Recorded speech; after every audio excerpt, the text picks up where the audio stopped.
اليأس موحش صداه حين ينشد الأغنيات، يجيء كعزف مفعما بلحني عازفا ترانيم نبضي من النغمات. ولما يغني يكون مطربا بفني، مطرقا لصمتي نافرا من الكلمات.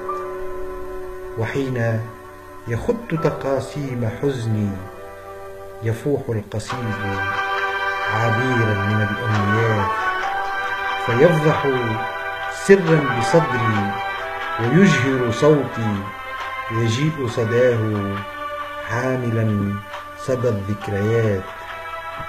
موحش صداه حين ينشد الأغنيات، فأجتث حزني بفأسي، أودع يأسي، أكفكف دمعي، ثم أطل من الشرفات.